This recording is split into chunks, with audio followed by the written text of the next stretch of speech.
Hi ಎಲ್ಲರಿಗೂ Subbu Saviruchi YouTube ಚಾನಲ್ಗೆ ಸ್ವಾಗತ. ಇವತ್ತಿನ ವಿಡಿಯೋದಲ್ಲಿ ಬೇಸಿಗೆಗೆ ಒಂದು ಬೆಸ್ಟ್ ಅಂತಲೇ ಹೇಳ್ಬೋದು ಈ ಸಾಂಬಾರು ಮಜ್ಜಿಗೆ ಸಾರು. ಇದನ್ನು ಹೇಗೆ ಮಾಡೋದು ಅಂತ ತೋರಿಸ್ತಾ ಇದ್ದೀನಿ. ಫಸ್ಟಿಗೆ ಈ ಸಾಂಬಾರು ಮಾಡೋದಕ್ಕೆ ಏನೇನು ಬೇಕು ಅಂತ ನೋಡೋದಾದರೆ, ಮಜ್ಜಿಗೆ ಇಷ್ಟು ಗಟ್ಟಿಗಿದ್ರೆ ಸಾಕು, ಈರುಳ್ಳಿ, ತೆಂಗಿನಕಾಯಿ ತುರಿ, ಸಾಂಬಾರು ಪುಡಿ, ಕೊತ್ತಂಬರಿ ಸೊಪ್ಪು, ಶುಂಠಿ, ಈರುಳ್ಳಿ, ಬೆಳ್ಳುಳ್ಳಿ, ಕಡಲೆ, ಚಕ್ಕೆ, ಲವಂಗ ಒಂದೊಂದು ಇಷ್ಟನ್ನು ಇದು ರುಬ್ಕೊಳ್ಳೋದಕ್ಕೆ. ಫಸ್ಟಿಗೆ ಇದಕ್ಕೆ ಮಸಾಲೆ ರುಬ್ಕೋಬೇಕು.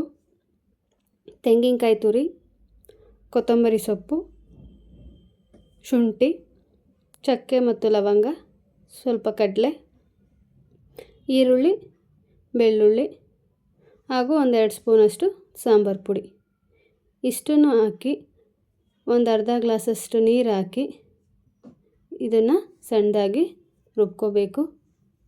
ಮಸಾಲೆ ರುಬ್ಬಿ ಎತ್ತಿಟ್ಕೋಬೇಕು. ಅದಾದ ನಂತರ ಒಗ್ಗರಣೆಗೆ ಹಾಕ್ಕೋಬೇಕು. ಒಲೆ ಮೇಲೆ ಪಾತ್ರೆ ಇಟ್ಟು ಅದಕ್ಕೆ ಒಂದೆರಡು ಸ್ಪೂನಷ್ಟು ಎಣ್ಣೆ ಹಾಕೋತಾ ಇದ್ದೀನಿ.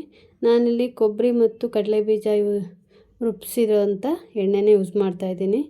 ಎಣ್ಣೆ ಕಾದ್ಮೇಲೆ ಅದಕ್ಕೆ ಸ್ವಲ್ಪ ಸಾಸಿವೆ, ಒಂದು ಸ್ವಲ್ಪ ಕರಿಬೇವು ಎರಡನ್ನೂ ಒಗ್ಗರಣೆಗೆ ಹಾಕ್ಕೋಬೇಕು. ಅದಾದಮೇಲೆ ಒಂದು ಅರ್ಧ ಕಟ್ ಮಾಡಿರೋವಂಥ ಈರುಳ್ಳಿ ಸಣ್ಣದಾಗಿ ಈ ರೀತಿ ಕಟ್ ಮಾಡಿಕೊಂಡ್ರೆ ಸಾಕು. ಈರುಳ್ಳಿ ಹಾಕಿ ಒಂದೆರಡು ನಿಮಿಷ ಹಾಗೇ ಎಣ್ಣೆಯಲ್ಲಿ ಫ್ರೈ ಮಾಡ್ಕೋಬೇಕು.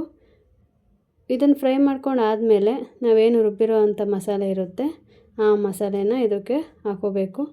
ಮಸಾಲೆ ಎಲ್ಲ ಹಾಕಿ ಅದಕ್ಕೆ ಸ್ವಲ್ಪ ನೀರು ಕೂಡ ಒಂದು ಅರ್ಧ ಗ್ಲಾಸಷ್ಟು ನೀರು ಹಾಕಿ ಹಾಗೂ ಒಂದು ಸ್ಪೂನ್ ಉಪ್ಪು ಹಾಕಿ ಇದನ್ನು ಒಂದು 2-3 ನಿಮಿಷ ಬೇಯೋದಕ್ಕೆ ಬಿಡಬೇಕು. ಇದು ಚೆನ್ನಾಗಿ ಬೆಂದಮೇಲೆ ಹಾಗೂ ರುಬ್ಬಿರೋ ಮಸಾಲೆ ಇದೆಲ್ಲ ಹಸಿ ಸ್ಮೆಲ್ ಹೋದ್ಮೇಲೆ ಇದಕ್ಕೆ ನಾವು ಮಜ್ಜಿಗೆ ಹಾಕ್ಕೋಬೇಕಾಗುತ್ತೆ.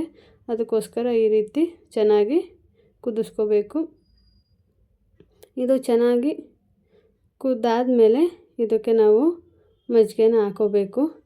ಇದು ನಾವು ಚೆನ್ನಾಗಿ ಕುದಿಸ್ಬಿಟ್ಟು ಫುಲ್ ತಣ್ಣಗಾದ್ಮೇಲೂ ಕೂಡ ಮಜ್ಜಿಗೆ ಹಾಕ್ಕೋಬೋದು. ಇಲ್ಲ ಅಂದರೆ ಇನ್ನೂ ಸ್ವಲ್ಪ ಬಿಸಿ ಇದ್ದಾಗೂ ಮಜ್ಜಿಗೆ ಹಾಕ್ಕೊಂಡ್ರೆ ಏನು ಪ್ರಾಬ್ಲಮ್ ಇಲ್ಲ. ನಾನು ಸ್ವಲ್ಪ ಬಿಸಿ ಇರೋಗೆ ಹಾಕೋತಾ ಇದ್ದೀನಿ.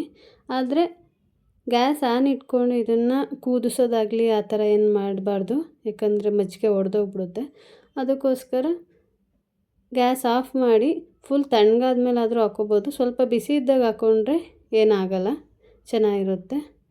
ಇದು ನಮಗೆ ಸಾಂಬಾರು ಎಷ್ಟು ಗಟ್ಟಿ ಬೇಕೋ ಅಷ್ಟು ಮೊದಲೇ ನೀರು ಹಾಕ್ಕೊಂಡು ನಾವು ಮಸಾಲೆ ಜೊತೆ ಕುದಿಸ್ಕೊಂಡಿದ್ರೆ ಸಾಕು. ಲಾಸ್ಟಲ್ಲಿ ಉಪ್ಪೆಲ್ಲ ಕರೆಕ್ಟಾಗಿದೆಯಾ ಅಂತ ಚೆಕ್ ಮಾಡಿ ಮತ್ತೆ ಎಲ್ಲ ಮಿಕ್ಸ್ ಮಾಡಿಕೊಂಡ್ರೆ ಈ ಮಜ್ಜಿಗೆ ಸಾಂಬಾರು ರೆಡಿಯಾಗುತ್ತೆ. ಬೇಸಿಗೆಗಂತೂ ಒಳ್ಳೆಯ ಸಾಂಬಾರು ಅಂತಲೇ ಹೇಳ್ಬೋದು. ನಿಮಗೇನಾದರೂ ಈ ವಿಡಿಯೋ ಇಷ್ಟ ಆಗಿದ್ದರೆ ಲೈಕ್ ಮಾಡಿ, ಶೇರ್ ಮಾಡಿ ಆ್ಯಂಡ್ ಕಮೆಂಟ್ ಮಾಡಿ. ಹಾಗೂ ಇದೇ ರೀತಿಯ ಹೆಚ್ಚಿನ ವಿಡಿಯೋಗಳಿಗಾಗಿ ಸುಬ್ಬು ಸವಿರುಚಿ ಯೂಟ್ಯೂಬ್ ಚಾನಲನ್ನು ಸಬ್ಸ್ಕ್ರೈಬ್ ಮಾಡ್ಕೊಳ್ಳಿ. And thank you for watching.